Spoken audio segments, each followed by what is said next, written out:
Welcome to Revival Worship Church. Selamat beribadah. Saya percaya bahwa jika masih diberikan waktu oleh Tuhan hari ini untuk kita menghampiri Tuhan, untuk kita beribadah, itu satu anugerah yang sangat luar biasa. Mari ajak keluarga, saudara, anak-anak kita mungkin untuk kita bersama menghadap Tuhan dan mempersiapkan hati untuk beribadah.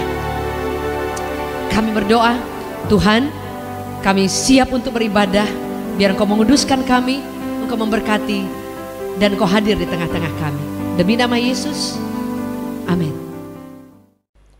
Jemaat yang saya kasih, kita bertemu kembali dalam ibadah online GKBB Masa Depan Cerah Surabaya. Dan saya akan menemani saudara dimanapun saudara berada untuk merenungkan firman Tuhan. Dan masih dalam satu tema Moving Together, karena memasuki tahun 2021 tema kita adalah Moving Together. Kenapa kita harus bergerak bersama-sama? Karena pada masa pandemi ini bukankah kita sering mendengar kata-kata isolasi mandiri, dan kemudian distancing, kemudian kita karantina, dan semua kata-kata itu sepertinya itu membuat kita itu berjarak satu dengan yang lain. Makin lama sepertinya bukan semakin dekat tapi semakin menjauh satu dengan yang lain. Dan kita sudah belajar bahwa Tuhan ingin kita itu menjadi umat yang bersatu. Karena apa? Karena ada kekuatan dalam kebersamaan. Semakin kita bersatu, tentunya kita bukan bersatu akhirnya tanpa hikmat dan kemudian kumpul-kumpul tanpa memperhatikan protokol kesehatan. Tetapi pada waktu kita ada satu prinsip rohani, pada waktu umat Tuhan bersatu ada kekuatan. Kita tidak akan kuat sendirian, tidak akan kuat. Siapapun, saudara, tidak akan kuat sendirian. Kita kuat kalau kita bersatu dengan satu yang lain. Dan itulah sebabnya pada kesempatan kali ini kita akan membahas Moving Together in Prayer. Bergerak bersama-sama di dalam doa. Nats pembacaan firman Tuhan saya ambil dari Matius 21 ayat yang ke-12 sampai 16. Dikatakan demikian, lalu Yesus masuk ke bait Allah dan mengusir semua orang yang berjual beli di halaman bait Allah, yang membalikan meja-meja penukar uang dan bangku-bangku pedagang merpati. Ayat 13, dan Yesus berkata kepada mereka, ada tertulis rumahku akan disebut rumah doa, tetapi kamu menjadikannya sarang penyamun. Maka datanglah orang-orang buta dan orang-orang timpang kepadanya dalam bait Allah dan mereka itu disembuhkannya.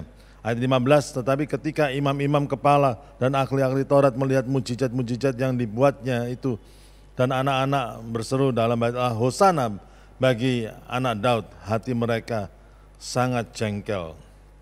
Ayat 16, lalu mereka berkata kepadanya, engkau dengar apa yang dikatakan anak-anak ini? Kata Yesus kepada mereka, aku dengar. Belum pernahkah kamu baca dari mulut bayi-bayi dan anak-anak yang menyusu, engkau telah menyediakan puji-pujian? Sampai di sini pembacaan firman Tuhan. Ini cerita tentang bagaimana Tuhan menyucikan bait Allah, membersihkan bait Allah, menjungkir balikan meja-meja penukar uang dan bangku-bangku pedagang merpati, dan kemudian dia mengatakan rumahku harus disebut rumah doa. Satu perikop yang sangat dikenal. Tuhan ingin gerejanya menjadi rumah doa bagi segala bangsa. Saudara, ini tidak bisa dipungkiri, tidak bisa tidak menjadi prioritas dalam kehidupan bergereja. Bagi saya, saudara, saya melihatnya masa pandemi ini adalah masa-masa di mana Tuhan memanggil gerejanya kembali kepada fondasi yang paling utama, yaitu tentang doa. Saudara, bukankah gereja mula-mula itu lahir pada masa-masa krisis? Bukankah gereja mula-mula itu justru berkembang pada masa-masa krisis dan bertambah kuat? Kenapa? Rahasia apa yang membuat gereja mula-mula itu berkembang, bertambah kuat, mendunia bahkan di masa-masa krisis? Salah satu sebabnya karena mereka adalah gereja yang berdoa. Mereka tidak meninggalkan satu fondasi yang utama, yaitu tentang doa. Saudara, pada waktu bangsa Israel keluar dari Mesir dan harus berperang dengan bangsa Amalek, apa yang Tuhan katakan kepada Musa? Ingatkanlah ke telinga Yosua. Satu pentingnya kemenangan pertama kali pada waktu bangsa Israel mengalahkan bangsa Amalek melalui doa Musa, Harun, dan Hur di atas bukit. Pada waktu Musa mengangkat tangannya, maka kuatlah umat Tuhan untuk melawan bangsa Amalek. Sampai dikatakan bahwa bangsa Amalek dipunahkan, saudara. Kemenangan pertama karena doa, saudara. Dan itu harus diingatkan kepada generasi muda, generasi yang berikutnya. Dan ini tentang doa ini harus diingatkan terus-menerus. Gereja Tuhan harus berdoa dan harus mengingatkan generasi selanjutnya untuk berdoa dan terus berdoa. Setan tidak suka kalau kita mendengar message atau berita tentang doa. Karena saudara, kita pada waktu gereja berdoa, gereja itu akan memiliki satu kuasa Allah, mengalami kuasa Tuhan yang luar biasa. Nah saudara, kita harus menjadikan doa ini sesuatu yang sangat penting, menjadi prioritas. Untuk menjadikan hal prioritas dalam kehidupan doa ini harus ada sense of urgency. Kalau saya mengatakan ayo kita doa, ayo doa, ya semua kita doalah, doa. Tetapi doa yang efektif, doa yang akan membawa kuasa Tuhan dalam kehidupan kita adalah doa yang disertai dengan satu sense of urgency. Kita tahu bahwa kita harus berdoa. Inilah waktu yang penting untuk supaya kita ini berdoa. Kenapa demikian, saudara? Ada pepatah yang mengatakan, dikatakan oleh seorang yang bernama Jim Rohn, dikatakan without a sense of urgency, desire lost its value. Keinginan untuk melakukan sesuatu itu kehilangan nilainya, saudara. Kalau tidak ada sense of urgency, satu perasaan yang menganggap bahwa doa ini penting, saudara. Sense of urgency, menganggap satu doa ini sesuatu hal yang sangat penting sekali, saudara. Saudara, tidak cukup untuk hanya aku berdoa atau aku mau berdoa, tetapi menganggap doa itu adalah hal yang tidak bisa ditunda. Kita harus melakukannya secepat mungkin. Kita harus mengutamakan, memprioritaskan lebih daripada prioritas yang lain. Baru nanti kehidupan doa itu, satu doa itu dipanjatkan dengan satu spirit yang luar biasa, saudara. Satu keseriusan yang luar biasa. Dan milikilah bukan hanya keinginan untuk berdoa, tapi harus ada sense of urgency. Ada perasaan bahwa penting, ini tidak bisa tidak, saudara. Ini harus dilakukan.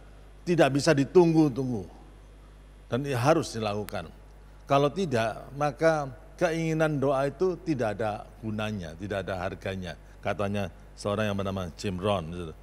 Di dalam Alkitab, dalam 1 Tawarikh 12 ayat 32, ada satu suku di umat Tuhan yang bernama suku Isakar. Dalam suku Isakar ini adalah suku yang tahu timing apa yang baik bagi umat Tuhan untuk melakukannya. Dikatakan begini, 1 Tawarikh 12 ayat 32 dikatakan dari Bani Isakar, orang-orang yang memiliki pengertian tentang saat-saat yang baik, sehingga mereka mengetahui apa yang harus diperbuat oleh orang Israel. Saudara, apakah saudara tahu apa yang saudara perlu lakukan hari-hari ini di masa pandemi ini? Saudara? Bagi saya adalah seruan doa. Saya kira Tuhan sedang menyuarakan suaranya, mengajak semua umat Tuhan untuk kembali dalam doa-doanya. Dan kalau umat Tuhan berdoa, doa orang yang benar jika yakin didoakan sangat besar kuasanya. Saudara, kalau gereja kehilangan doanya ada 3 hal yang hilang. Kalau gereja itu tidak berdoa. Yang pertama, gereja itu akan kehilangan kerohaniannya, spiritualitasnya akan hilang. Yang kedua, gereja akan kehilangan kuasa Allah.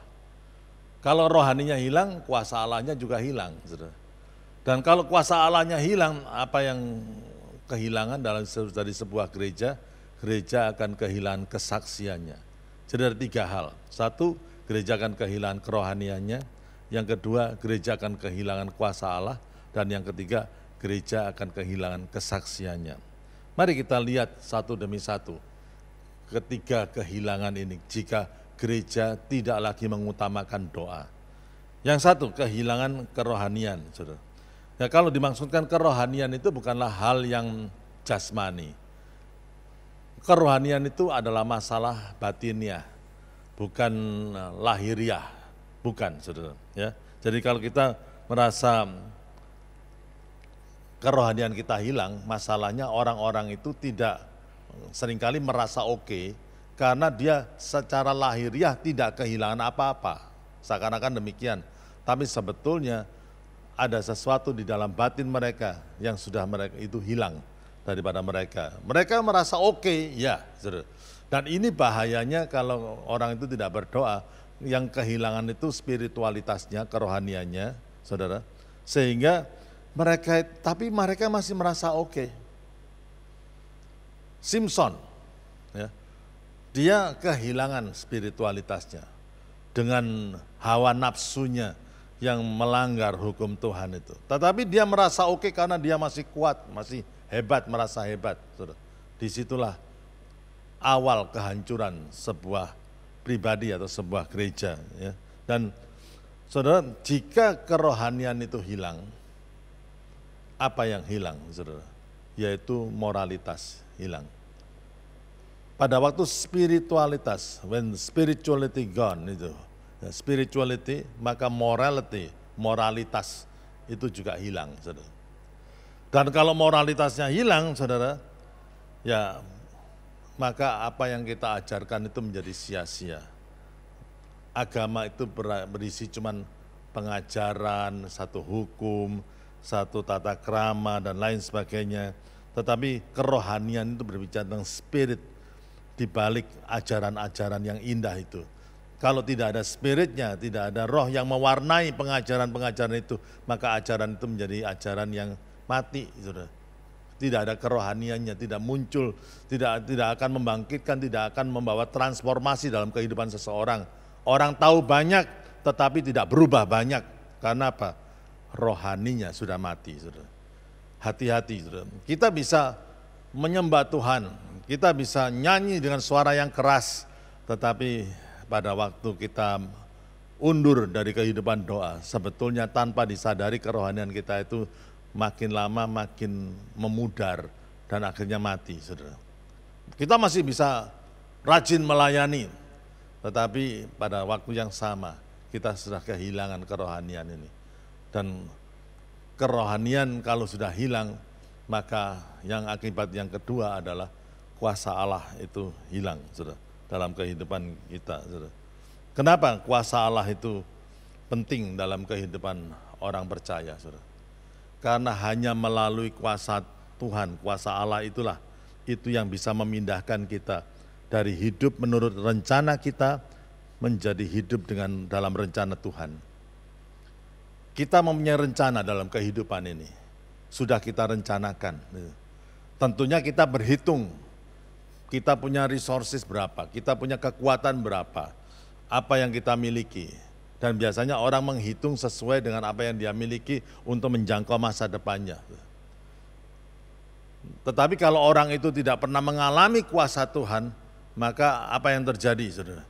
Maka yang terjadi adalah orang tersebut tidak berani melangkah dalam rencana Tuhan. Karena rencana Tuhan itu hanya bisa diselesaikan dengan kekuatan kuasanya sendiri. Sebetulnya ada 3 hal yang penting dalam kehidupan orang Kristen. Yang pertama, God's will atau kehendak Tuhan. Yang kedua adalah God's power, yaitu kuasa Tuhan. Dan yang ketiga adalah God's timing, itu waktu Tuhan. Pertama, kita tahu bahwa rencana Tuhan itu penting dan harus menjadi prioritas dalam kehidupan setiap umat Tuhan. Tetapi kita tidak bisa menyelesaikan rencananya kalau kita tidak hidup dalam kuasa Tuhan, kalau kita tidak mengalami kuasa Tuhan, saudara. Ya, oleh sebab itu, God's power itu penting juga bekerja dalam hidup kita, saudara. Kisah Rasul 1 ayat yang ke-8 mengatakan, kamu akan menerima kuasa kalau Roh Kudus turun ke atas kamu dan kamu akan menjadi saksiku, saudara. Jadi kalau kita tidak bisa dipenuhi dengan kuasa Tuhan, kita pun juga tidak bisa menjadi saksi Kristus dimanapun kita berada. Kita tidak bisa memproklamirkan betapa luar biasanya Tuhan dalam kehidupan kita sebagai orang percaya. Jadi saudara, kuasa Tuhan itu bisa memindahkan kita dari hidup yang menurut rencana kita sendiri kepada satu kehidupan yang menurut rencana Tuhan. Dan kita tahu bahwa kuasa Tuhan itu terjadi karena iman kita. Dalam 1 Petrus 1 ayat yang kelima dikatakan, yaitu kamu yang dipelihara dalam kekuatan Allah atau kuasa Tuhan karena imanmu. 1 Petrus 1 ayat yang kelima. Jadi kalau kita hidup dalam iman, baru kita bisa mengalami kuasa Tuhan. Dan bagaimana kita bisa mendapatkan iman itu kalau bukan melalui doa-doa kita. Itulah sebabnya dalam kitab Yudas pasal yang pertama ayat yang ke-20 dikatakan, bangunlah dirimu di atas dasar imanmu yang paling suci dan berdoalah dalam Roh Kudus. Dalam terjemahan The Message dikatakan, build yourself up in the most holy faith by praying in the Holy Spirit. Kita harus membangun iman kita dalam dasar yang paling suci. Bagaimana caranya? Dengan berdoa. Tidak ada orang yang kuat imannya kalau doanya tidak kuat. Justru pada waktu orang itu berdoa dengan sungguh-sungguh, maka imannya diperkuat dari hari ke hari. Saudara ingin memperkuat iman saudara, berdoalah. Semakin saudara berdoa dengan sungguh-sungguh, saudara imanmu akan jadi lebih kuat. Semakin imanmu lebih kuat, maka kesempatan untuk mengalami kuasa Tuhan lebih luar biasa. Itulah sebabnya di Yakobus 5 ayat 16 dikatakan, doa orang yang benar jika yakin doakan sangat besar kuasanya. Nah itu saudara, dimulai dengan doa dan mengakibatkan iman kita bertambah dan kemudian kita bisa mengalami kuasa Tuhan. Saudara. Yang ketiga adalah kehilangan kesaksian kita. Saudara. Kalau gereja sudah kehilangan kerohanian, dia kehilangan kuasa Tuhan, maka gereja itu menjadi gereja yang tidak berdampak, tidak bisa menjadi saksi di tengah dunia yang gelap ini. Saudara. Dan Alkitab mengatakan kalau garam sudah kehilangan asinnya, untuk apa gunanya garam itu? Selain dibuang dan diinjak-injak orang. Matius 5 ayat yang 13. Tuhan mengatakan kita semua adalah garam dunia. Kita dipanggil untuk menjadi saksi di tengah dunia yang gelap ini. Tapi kalau kita kehilangan kerohanian kita kehilangan kuasa Tuhan, maka kita tidak bisa mempresentasikan Kristus di tengah dunia yang serba dipenuhi dengan kegelapan ini, saudara. Ya, kehilangan kesaksiannya. Saudara. Ada seorang bernama Leonard Ravenhill. Dia adalah seorang yang luar biasa, sudah dipakai Tuhan secara luar biasa, mengingatkan gereja-gereja tentang pentingnya gereja mengalami kebangunan rohani. Saudara. Kalau gereja tidak mengalami transformasi rohani, maka gereja itu juga tidak bisa membawa transformasi di dalam dunia ini. Saudara. Dan itulah sebabnya Bapak Leonard Ravenhill mengatakan tentang doa itu penting bagi setiap orang Kristen. Setiap gereja Tuhan harus betul-betul memegang erat kehidupan doanya ini. Dan beliau mengatakan begini, ada beberapa kutipan dari tulisannya yang mengatakan untuk mengingatkan kita tentang pentingnya doa, yaitu orang yang intim dengan Tuhan tidak akan terintimidasi oleh apapun. Itu kata-kata Bapak Leonard Ravenhill. Apakah saudara intim dengan Tuhan? Apakah engkau mempunyai persekutuan yang erat dengan Tuhan? Orang yang intim dengan Tuhan tidak mudah terintimidasi oleh apapun juga. Banyak orang masa pandemi ini dikuasai dengan ketakutan. Dan ketakutan itu membuat orang itu panik. Bukan berarti kita bertindak ceroboh, tidak memperhatikan protokol kesehatan dan lain sebagainya. Tetapi jangan sampai takut. Karena kalau takut membuat orang itu panik, dia tidak bisa melihat pertolongan Tuhan. Seperti murid-murid Tuhan Yesus pada waktu diterpa oleh badai, mereka itu begitu ketakutan sampai pada waktu Tuhan Yesus sendiri yang mendatangi mereka dengan berjalan di atas air. Mereka dikira hantu, saudara, padahal Tuhan, saudara. Saudara, jangan sampai kita itu dikuasai dengan kebingungan, kekhawatiran, dan kepanikan, saudara. Biarlah damai sejahtera Kristus itu memenuhi hati dan menguasai hati dan pikiran kita, sehingga kita bisa tenang dan melihat tetap bisa melihat bahwa Tuhan itu luar biasa. Hal yang dikatakan oleh Leonard Ravenhill yang berikutnya, dikatakan tidak ada orang yang lebih hebat dari kehidupan doanya. Saudara, besarnya iman saudara itu tidak mungkin melebihi besarnya kehidupan doa saudara.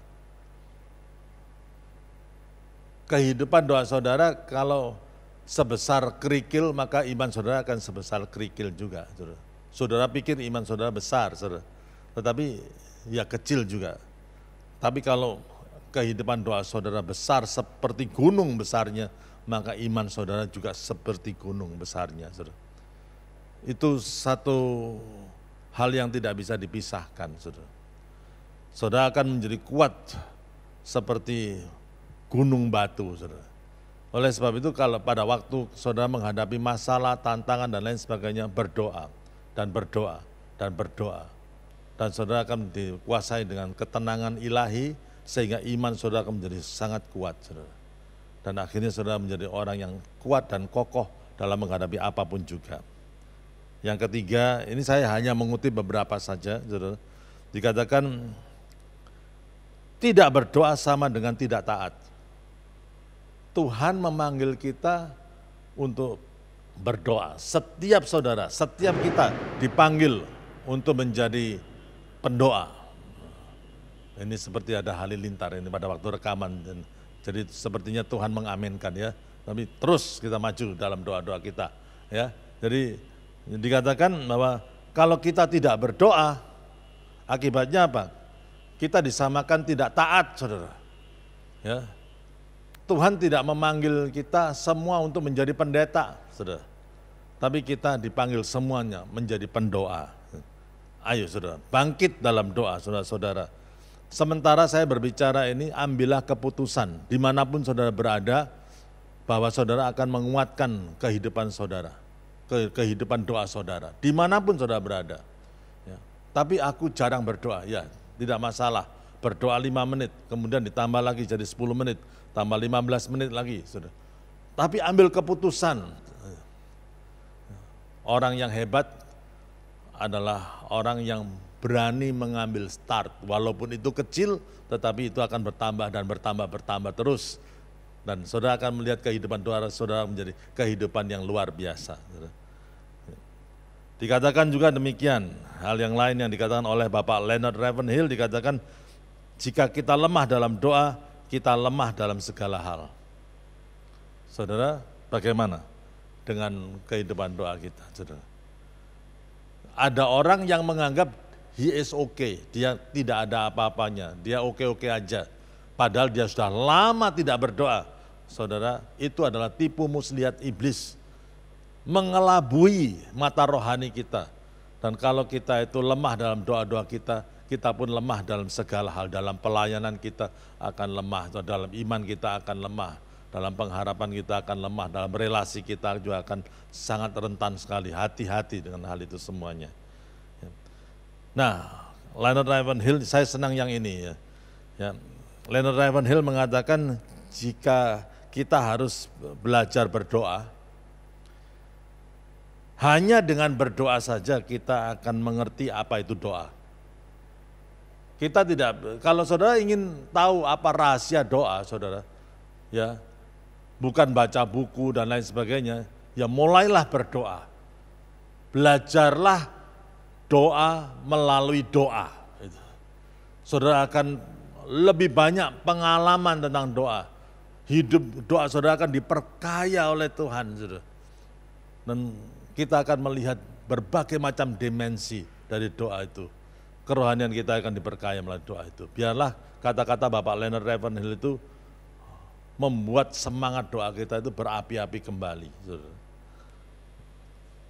Kembali kepada pembacaan kita dalam kitab Matius pasal yang ke-21 tadi, ayat yang ke-12, saudara, kita lihat satu cerita yang sangat terkenal sekali, bahwa Tuhan mengatakan bahwa rumahku harus disebut rumah doa bagi segala bangsa, saudara.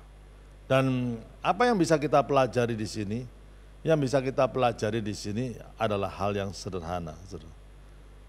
Jika tidak ada penyucian atau pembersihan, saudara, tidak ada pemulihan. Tuhan melakukan semua, dijungkir balikan meja penukar uang. Dan itu dijungkir balikan, berdagang di rumah Tuhan, disingkirkan dan dibersihkan oleh Tuhan. Dan Tuhan mengatakan rumahku harus disebut rumah doa, dan kamu membuat menjadi sarang penyamun. Saudara. Apa artinya demikian? Bagi seorang penyamun, relasi itu tidak perlu, tidak diperlukan, saudara. Mana ada orang yang ingin mencuri barang saudara di tengah kegelapan malam dan kemudian membangunkan yang punya rumah? Tidak ada. Karena dia tidak perlu kenal siapa yang memiliki rumah tersebut.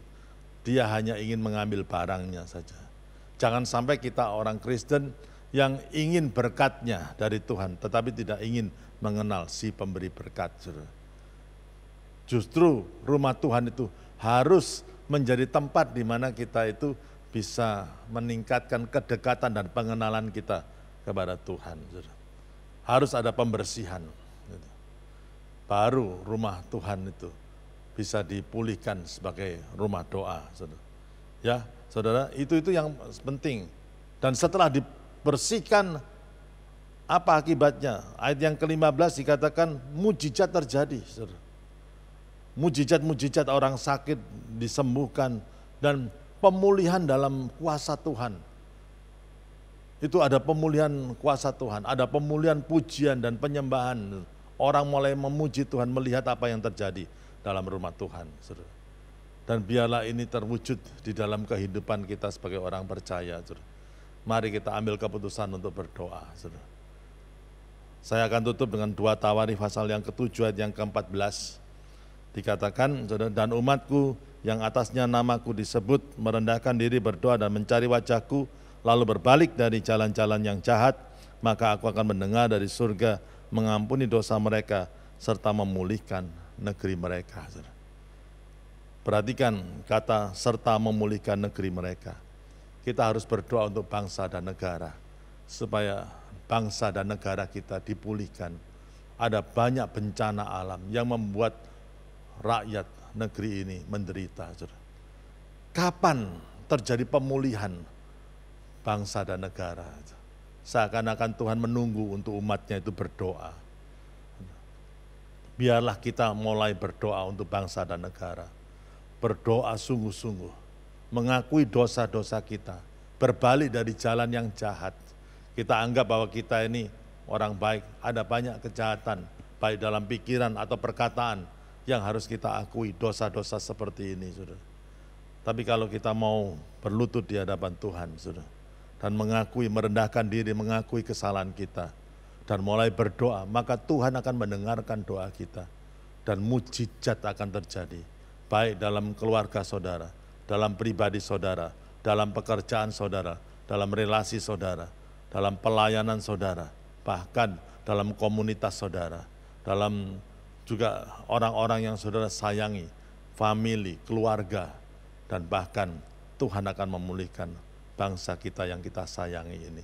Biarlah saudara, doa-doa kita mulai kita panjatkan. Tidak ada orang yang tidak memerlukan doa-doa kita. Semua orang itu memerlukan doa-doa kita. Tidak ada orang, aku tidak perlu doamu. Tidak mungkin, saudara. Pasti, kalau didoakan pasti mau. Karena doa itu membawa segala sesuatu yang terbaik dari Tuhan untuk orang tersebut, pasti mau.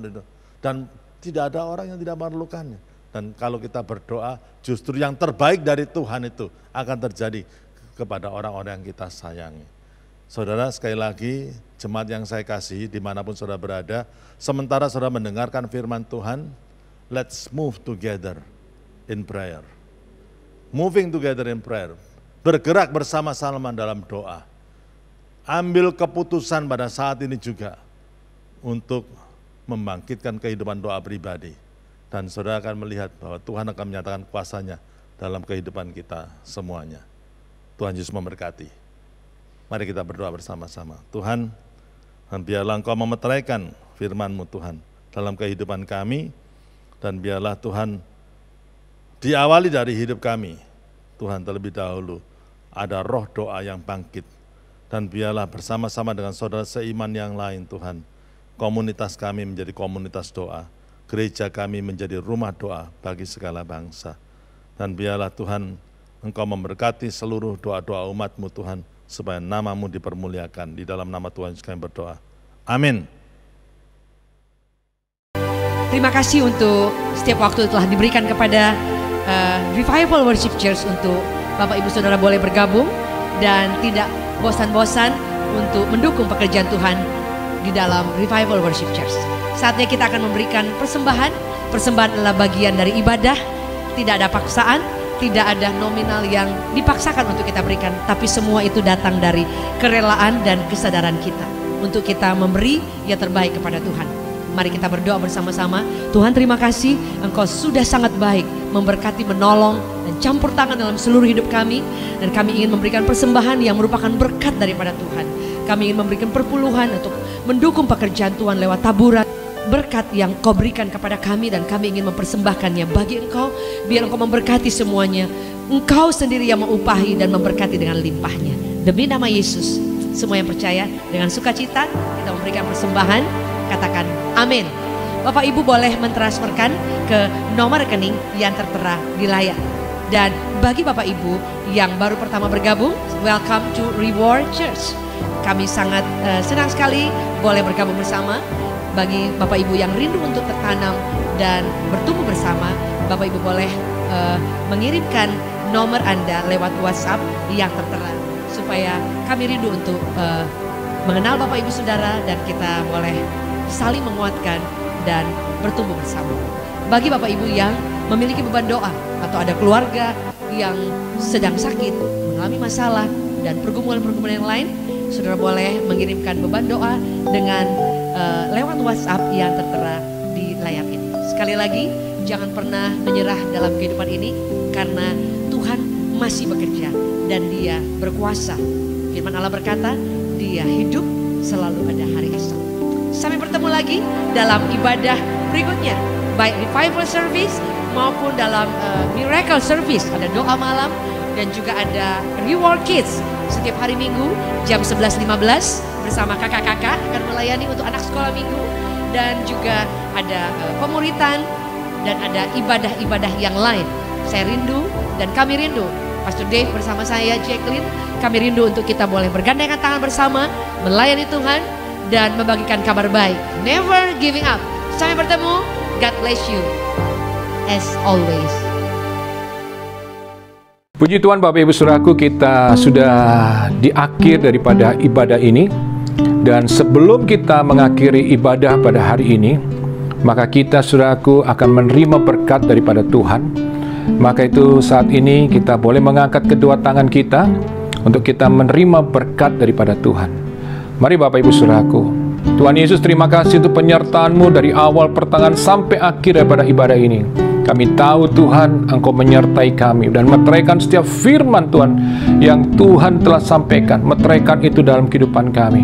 Kami berdoa dalam nama Tuhan Yesus. Saat ini Tuhan, biar Engkau sendiri yang melepaskan berkat-Mu atas setiap umat-Mu. Di dalam nama Tuhan Yesus, jemaat Tuhan, terimalah berkat daripada Allah Bapa, kasih sayang daripada Tuhan Yesus, penyertaan daripada Roh Kudus menyertai kita sekarang sampai selama-lamanya. Diberkati hidupmu, diberkati keluargamu, diberkati kesehatanmu, diberkati apa yang kau kerjakan. Tuhan akan buat berhasil. Tuhan memberkati engkau sekarang sampai selama-lamanya. Di dalam nama Tuhan Yesus, setiap kita yang percaya katakan amin. Tetap semangat, tetap kuat di dalam Tuhan. Tuhan memberkati kita semuanya.